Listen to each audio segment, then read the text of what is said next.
is time for the press box where we talk sports. I mean, that's what the media does in a press box. And joining me, of course, is Mary Rominger. So your first time in the press box. Oh, yeah, I'm excited. At least here at KSAT 12, anyway. Hey, so what do you think of the Cowboys trading a fourth-round pick for QB Trey Lance with the regular season about to start, Mary? Well, I was in Trey Lance's hometown in Marshall, Minnesota when he was drafted and while working in Minnesota. And it comes from a wonderful family, a wonderful town, a very talented quarterback, untraditional. That's what we knew when he was drafted so high, untraditional quarterback. But there's two parts to this. One, there's a lot that we haven't seen of Lance yet. He was injured so early on in the season. You know, there were so many factors going into that quarterback room with the 49ers. On the other side of that, if he was going to thrive anywhere, once he returned from injury, you would think it would be Kyle Shanahan's offense. So now that he's going to, by the looks, be number 3 in Dallas, I'm interested to see what happens. But there's a lot of question marks overall, in my opinion, still standing with Trey Lance, which is a good thing. Yeah, and I like the fact that he does have potential. I mean, we've seen it during his college days, and they only gave up a fourth-rounder for him, so that's not very much to ask. And Jerry Jones said that they're looking for a developmental quarterback, and he certainly seems to fit that mold. So what are your takeaways, Mary, from the second annual KSAT Pigskin Classic, the first one you got a chance to experience?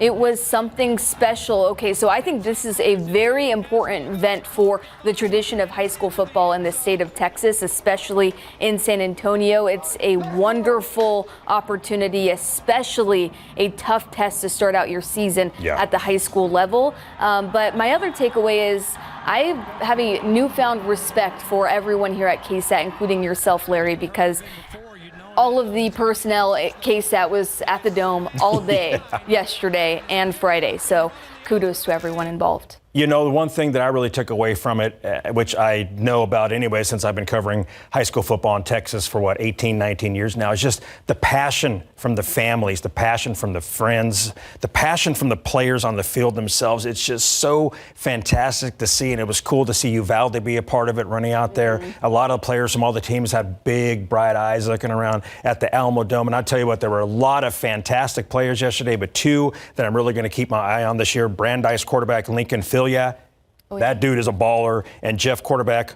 Amonte Carter, that young man can run. Who will have a better season in college football? A&M trying to erase the embarrassing 5-7 season from last year, or UT, who are playing their final season in the Big 12? Well, I don't know what's going to happen. So, of course, this is just a guess. Sure. My guess is UT because they have a lot to prove going into the SEC. Everyone wants to know, are they worthy of being in the big bad SEC? And it says a lot coming from me. I went to Iowa State. I'm a fan of the Big 12. Obviously, things are changing, but UT should have the better season. And I agree with you. I think UT has a chance to have a much better season, maybe 10-2, 9-3. I just don't see A&M being quite that high. Same question back here at home. Who will have a better season? UTSA, who's now a member of the American Athletic Conference, or UIW under their first-year head coach Clint Killow? We're getting really close to home, but this one is a no-brainer to me. I think it's UIW. They have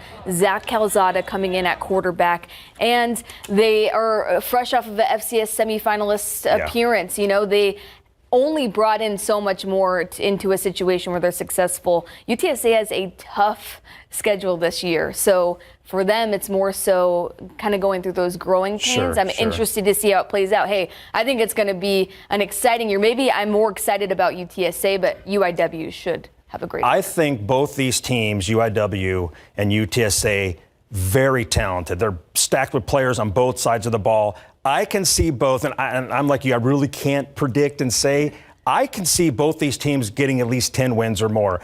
I think that's how talented they are on both sides of the ball. So let's take a look now at the opening schedule for college football. Opening this weekend, you have Trinity at St. John's University Saturday at noon. Texas Lutheran at Wisconsin Oshkosh Saturday 1:05 in the afternoon.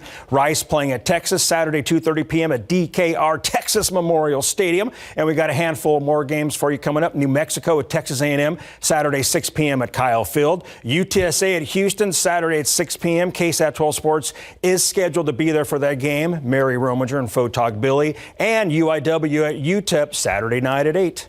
And that's going to do it for the Press Box.